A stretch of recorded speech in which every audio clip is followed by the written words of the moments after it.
Here's how I would build the ultimate PS5 controller. How's it going, everyone? Welcome to PSReady. We're trying something a little different here today because I actually got a brand new controller in the mail, the Nikon Revolution 5 Pro. And instead of doing a review that you've seen a million times from a million different people on just another controller, I figured I'd compare it against a few different controllers like the DualSense and DualSense Edge and try and figure out what would make the perfect PlayStation 5 controller. So this Nikon 5 controller is very interesting because if you look at the PlayStation 5, there really aren't a whole lot of third-party controllers, and when you look at the biggest flaw of this controller, I think it basically spells out why. I'm just going to cut right to the chase here. The one thing that I would take from the DualSense or the DualSense Edge to make my perfect controller is the haptic feedback. I don't necessarily need the adaptive triggers, but this controller, the Nikon 5, it doesn't have the haptic feedback or the adaptive triggers, and because of that, when you're playing a PlayStation 5 game on your PS5, you're not going to have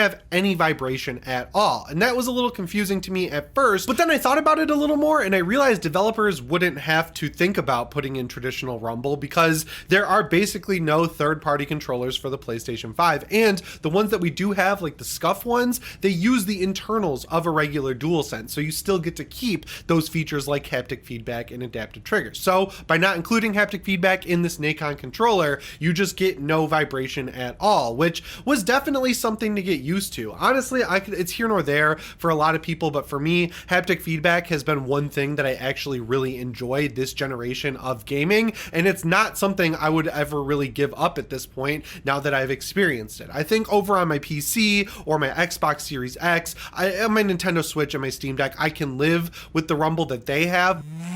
But not having any rumble at all, that's just not how I really want to play going into the future past 2023. So having a controller like this, especially one that costs so much, that doesn't have haptic feedback or rumble at all when you're playing PS5 games, that is almost a deal breaker for me. So if I was constructing the perfect PlayStation 5 controller, I would just one-to-one rip the DualSense's haptic feedback because as far as I'm concerned, it's pretty much perfect. I mentioned I have all those other devices, whether it's the Switch, the PS5, the Series X, or the Steam Deck, and the Switch kind of gives the PS5 controller a little bit of a run for its money with its HD rumble, but because the Joy-Cons are so small and flat, you get that weird vibration noise and it just feels a little tinny. So at the end of the day, I think the DualSense has the best rumble out there, and thankfully, I guess this is one area where if you pick up the DualSense Edge, it's not going to have better rumble. It's the same rumble that you get in the regular DualSense, so that's a good thing to know if you were thinking about picking up the DualSense Edge. This video is sponsored by Rocket Money. Since I moved back to Michigan this year, I've been saving up for a car that's better in the snow than my current one. And that's where today's sponsor Rocket Money comes in to help. Rocket Money is the personal finance app that helps you cancel subscriptions, lower bills, and manage your money better. Like I mentioned, I'm using Rocket Money to cancel some unwanted subscriptions. The app is able to safely and securely find recurring purchases and then cancel those unwanted subscriptions. You can do it all within the app and it's easy to do in just a few taps. I'm also using Rocket Money to set up smart saving. All you have to do is choose a frequency and an amount, and Rocket Money will automatically take the money out and put it in a smart savings account. It's awesome. And the best part is you can withdraw anytime. Rocket Money is cool because it's helped its users save on average $720 a year with over $500 million in canceled subscriptions. To save more and spend less, join over 5 million users who are using Rocket Money today. Go to rocketmoney.com/PSReady or click the link in the description to get started for free today. You can also unlock even more features with premium. That's rocketmoney.com/PSReady to get started today. One thing that the Nikon controller brings to the table that would make its way into my perfect PS5 controller is the fact that you can switch out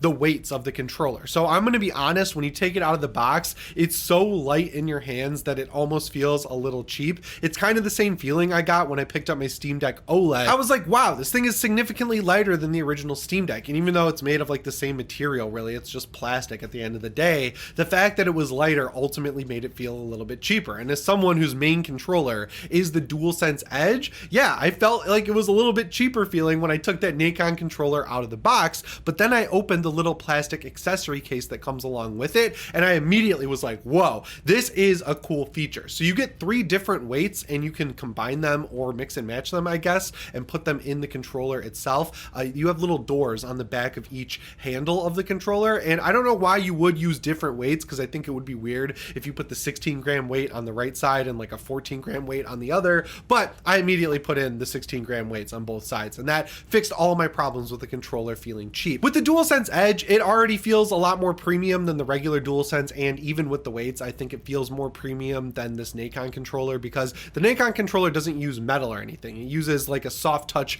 rubber grip, which I think is good. It just doesn't feel any more premium than the hard resin-like plastic that you get with the DualSense Edge. And overall, the DualSense Edge just feels like super well constructed. So yeah, my ultimate PS5 controller would definitely incorporate the weights that you have in the Nikon controller, for sure. That is such a cool, underrated feature. This is one area where I'm kind of up in the air, and that's the triggers, because there's pros and cons on both sides of the fence, right? Like on the original DualSense, the adaptive triggers, they are really cool in games that support them, but unlike, you know, other features that the DualShock 4 had or the DualSense also incorporates, like the speaker or now the haptic feedback, even Sony developers have been light on actually implementing adaptive triggers in their games. You have standouts, of course, like Returnal, where you basically need it, or Ratchet and Clank Rift Apart, where the games are overall improved by using the adaptive triggers. But then you have other experiences like Spider-Man 2 or God of War Ragnarok, where in God of War, it's used to like break open ice or open doorways, and in Spider-Man, it's kind of similar. It's just not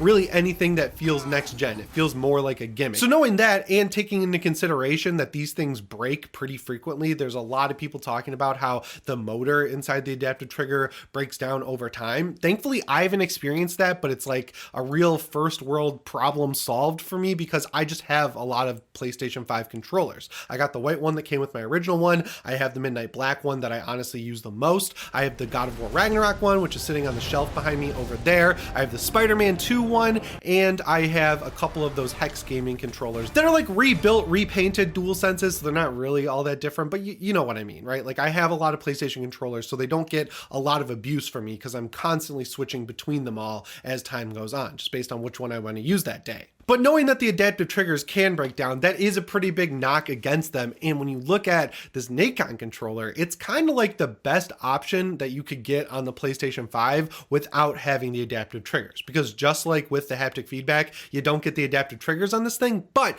they're basically triggers that are ripped straight out of the Xbox Elite V2 controller. They feel just like the Xbox triggers, which, you know, taking aside the adaptive part of the adaptive triggers on the DualSense, I think the Xbox triggers feel a little bit better. They're meatier, they're easier to pull, and this controller has a trigger lock, so you can actually put a lock in and make it so you only have to do a half pull to get the trigger to fire, which is cool. But I've had issues in games like Destiny with stuff like this, specifically with the Elite V2, where when you put that trigger lock in, there's nothing software side that says, hey, the trigger pull is shorter. And in a game like Destiny, where you're controlling the Sparrow and the speed of it by pulling or half pulling the trigger, it breaks that functionality when you have the trigger lock on. So I was always having to turn it off and on based on what I was doing. That is one downside, but overall, I think I like the Xbox style trigger a lot better. So if I was constructing my ultimate PlayStation 5 controller, I think I would probably ditch the adaptive triggers in favor of these locking triggers that are shaped like the Xbox ones. One area where I'm also going back and forth a little bit though is with the paddles situation. So on the regular DualSense, you don't really have an option here. You can get an attachment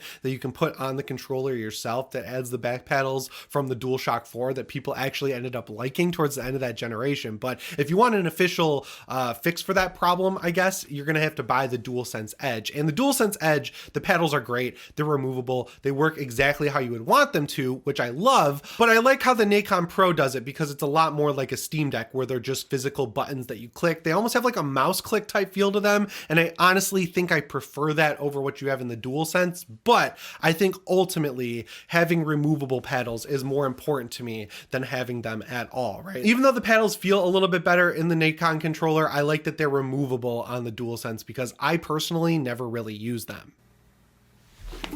The area where these controllers are a negative wash completely across the board is battery life. So on the regular DualSense, you get around 10, maybe 12 hours. On the DualSense Edge, you get around 6 hours, if that. And then on the Nikon Revolution controller, you only get 10. I'm less sympathetic to the Nikon controller than I am both DualSenses, mainly because there's a lot more features that you're taking advantage of with the DualSense Edge and the DualSense specifically, like haptic feedback, like adaptive triggers. You do have lights on the Nikon controller. They're around the right stick and a little bit on the touchpad, but When you're playing on PS5, you should get way more than 10 hours of battery life because you're not going to get any rumble out of games that you're playing natively on PlayStation 5. So knowing that, knowing also that the controller is overall bigger, it has a bigger footprint, there's got to be more room inside this controller. I just don't understand how we're at a point with PlayStation controllers where I actually prefer the fact that the Xbox Series controller has changeable AA batteries. Yes, they last a little bit longer and it sucks when you run out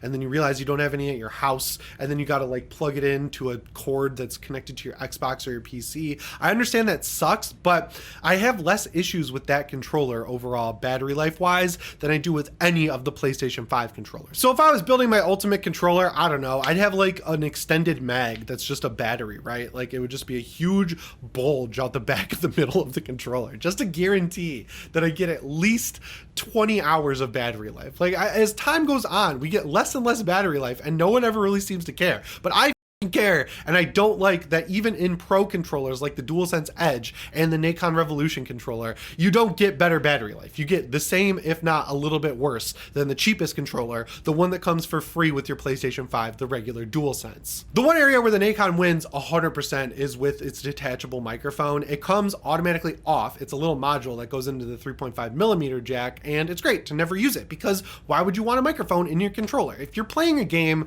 like Call of Duty Modern Warfare 3, for example, there's so many people now who have the microphone on their DualSense or DualSense Edge. You can hear them breathing, you can hear their stomach gurgling, you can hear them eating, you can hear them arguing, you can hear everything that's going on in the room around them. And a lot of the time, they don't even know that the microphone is on because why would a microphone default to on? That seems like a privacy violation at the very least, but Sony managed to figure that one out. Yeah, as far as the ultimate perfect controller goes, it would either be doing it like Nikon does, where it's a little attachment that sticks onto the bottom of the controller, or better thought, we don't need microphones in our controllers. We could just live with microphones being on headsets. That would be awesome. I think that was already something that was mastered in the days of old, in the Xbox 360 and PS3 era, where you either got a headset with the console that you put on your ear, or you went to the store and you bought over-ear headphones that have a mic that swings down or slides into the can. Like that is the best way to do it. We have already mastered this. We don't need microphones in the controller. So my perfect controller, my ultimate PlayStation 5 controller,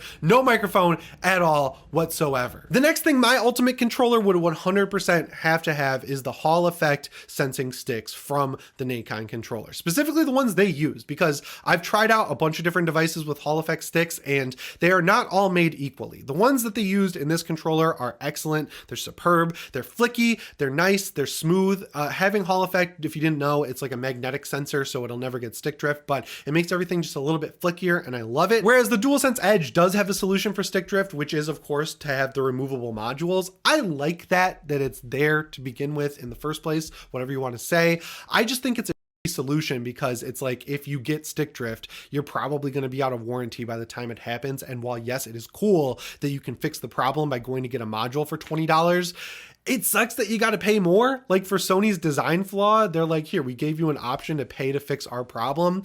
It's a gray area for sure. I just think it could have been solved better, like by using Hall effect sensors. I don't think you would need something like that in the regular DualSense just because, you know, that's expensive and it's going to drive up the price of the controller. But on a controller like the DualSense Edge that I'm paying $200 for, yeah, I think Sony could have sprung to have better sticks in there, especially considering that the modules they did go with actually reduce the size of the battery, which is the biggest problem on the DualSense controller. So it's a net negative all around, other than the small positive, which is that you can switch the stick out at all. Where the DualSense Edge, bar none, king of the hill, totally wins in my ultimate controller. I need this is with the stick caps. You do get changeable stick caps on the Nikon controller, which is cool, but they are not as good as the ones you get with the DualSense Edge because the DualSense Edge has the stick caps from the DualShock 1, 2, 3, and 6 axis controllers, which in my opinion at least were peak stick cap design. The rubber they use, the travel, the height of the stick, it was perfect. You could get accuracy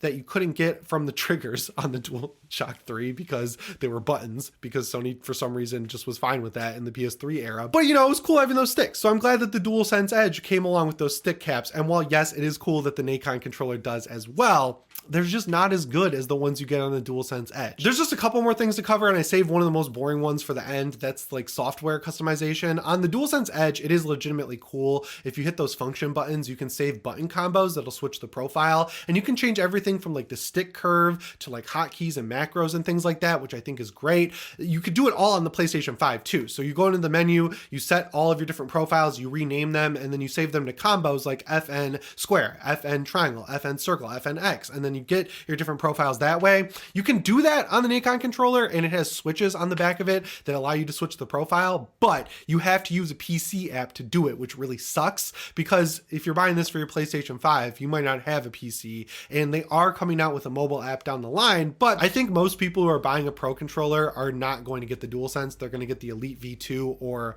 maybe just a regular series controller. But yeah, the software, I think I got to give the edge to the DualSense Edge. But yeah, the Nikon controller is pretty cool. I think you know if you're the target audience for this. If you're someone who doesn't care about haptic feedback and adaptive triggers and you want a great controller that'll work between your PS5 and your PC, it's hard to go wrong with something like this. But yeah, I think for my money, as far as Pro controllers go, I'm always going to go with the DualSense Edge. But yeah, that's all I've got for you today. Make sure you let me know what you think down in the comments below. Remember to subscribe and set your notifications to all if you haven't already. As always, my name is Jimmy Champagne, and I'll see you in the next one. Thanks for watching, and shape on.